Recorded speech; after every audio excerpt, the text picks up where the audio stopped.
Bonjour, bienvenue à tous.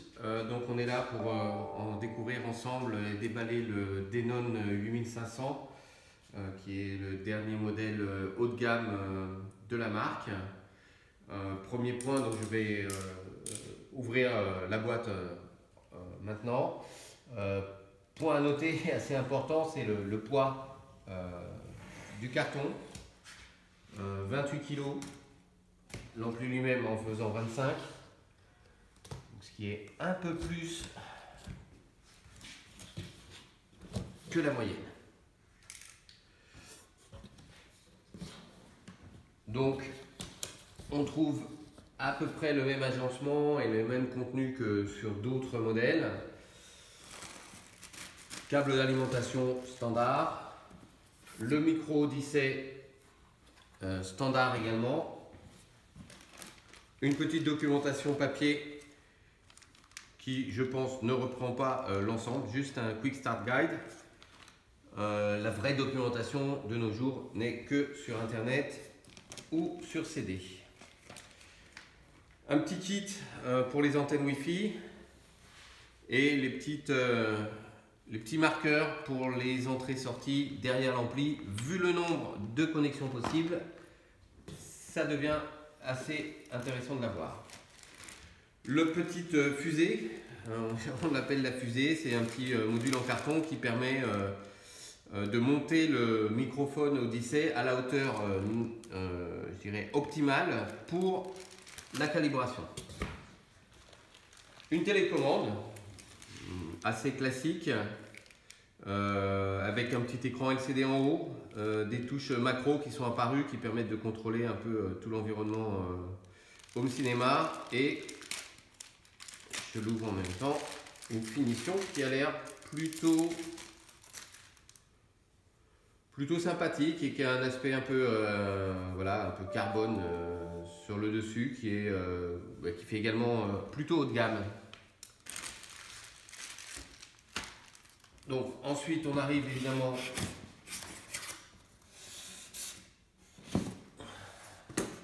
au morceau principal.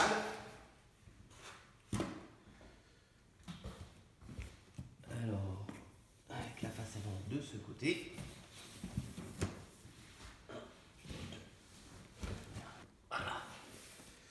Donc à cette étape, je vais proposer, je vais prendre la caméra en direct pour vous montrer de plus près le Denon lui-même. Maintenant le Denon est prêt à être vraiment déballé.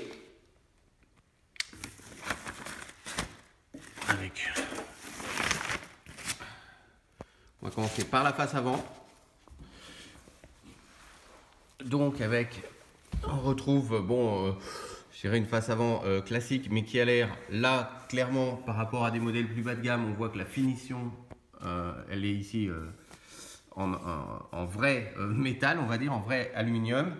Clairement, ce qu'on ne va pas retrouver sur les modèles plus bas de gamme. Je pense que c'est à peu près équivalent à un 7200 peut-être, mais en tout cas les modèles plus bas de gamme n'ont pas la même qualité de finition, ni je pense la même impression de fiabilité et solidité, ne serait-ce que dans les boutons, avec un grand afficheur central comme d'habitude et la trappe habituelle qui permet d'accéder au réglage avancé. Donc on voit avec un petit logo qui rappelle un peu les fonctionnalités générales de l'ampli. Donc 13 canaux on retrouve évidemment toutes les fonctionnalités 3D, que ce soit DTS, Oro, Dolby. On aura plus de détails dans le test à venir. À noter donc évidemment toutes les compatibilités également UHD, 4K, Dolby Vision à la dernière mouture 2.0 de HDMI, avec évidemment, donc on le voit ici, on le verra tout à l'heure dans la partie arrière, donc 8 entrées HDMI et 3 sorties. Et donc j'ouvre la trappe qui est un petit peu dure car neuve, et on retrouve là aussi quelques ports intéressants quand même, comme une entrée HDMI donc en façade, de l'USB en façade, la prise micro pour l'Odyssey et une prise casque classique, et avec au-dessus un petit panel pour contrôler manuellement le Denon.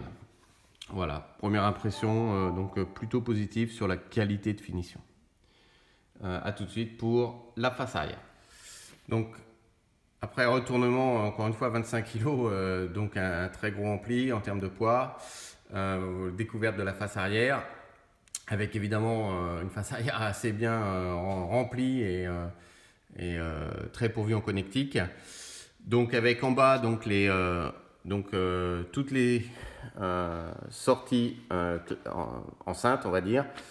Donc on retrouve au final 15 sorties enceintes, puisque cet intégré c'est gérer 13 canaux à la fois, mais on peut très bien configurer 15 enceintes pour pouvoir gérer indifféremment les configurations DTS, Oro et Dolby Atmos, sans avoir à chaque fois à débrancher les enceintes. Donc ça c'est un des points forts évidemment d'un modèle haut de gamme comme celui-ci. Sinon sur le reste on retrouve un agencement classique chez Denon Marantz, avec donc tout en haut les 7 connecteurs HDMI en entrée, le 8e étant en façade de l'autre côté, et 3 sorties, une pour la zone 2, la sortie principale avec retour ARC et une sortie HDMI auxiliaire, toutes actives en HDMI 2 4K. On retrouve, je ne vais pas faire le point sur toutes les entrées et sorties existantes, c'est du classique. On retrouve bien sûr quand même toute la sortie pré-out, donc tous les 15 canaux ont également une sortie pré-out au format RCA. Et on retrouve, c'est quand même le seul, à ma connaissance, un des seuls modèles Denon à avoir une entrée analogique 7.1 ici. La plupart des modèles Denon font l'impasse sur cette entrée qui peut encore servir à certains de vous pour des connexions de type SACD. Des choses un peu spécifiques aussi, parce que là donc on est vraiment sur le modèle haut de gamme de chez Denon. On va retrouver une entrée Denon Link pour ceux que ça intéresse. Également à savoir, donc on est sur le modèle européen qui c'est le AVC 8500, donc il n'y a pas de tuner dans les... Si certains de vous écoutent encore la partie FM, on a en fait une entrée supplémentaire qui est labellisée tuner. D'accord. Juste je précise le point, puisque en fait il y a la version US du même équipement a lui un tuner FM intégré. Sinon sur le reste on retrouve également, comme c'est un modèle haut de gamme, des fonctions de trigger, double trigger pour pouvoir par exemple driver des amplis externes, et des entrées pareil infrarouge pour les télécommandes universelles. Voilà, une entrée phono aussi, je pense, pour ceux qui ont une platine vinyle, il y a directement ici une entrée phono, c'est pareil, on ne retrouve pas forcément sur tous les amplis home cinéma de nos jours. Donc évidemment quelque chose de très très complet, avec encore une que j'avais oubliée ici, mais qui peut être intéressante pour certains, une entrée USB, mais qui n'est là que pour de la puissance. C'est une entrée USB en frontale pour vos sources USB. Cette prise USB à l'arrière n'est là que pour alimenter un équipement externe, genre un ventilateur supplémentaire si on veut, ou d'autres éléments qu'on souhaiterait alimenter via de l'USB.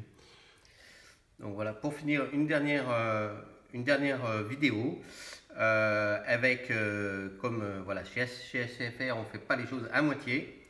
Donc également pour vous faire découvrir l'intérieur de ce Denon 8500. Clairement, très belle qualité de fabrication, avec un châssis donc en fait tout alu, c'était pas juste la façade, hein.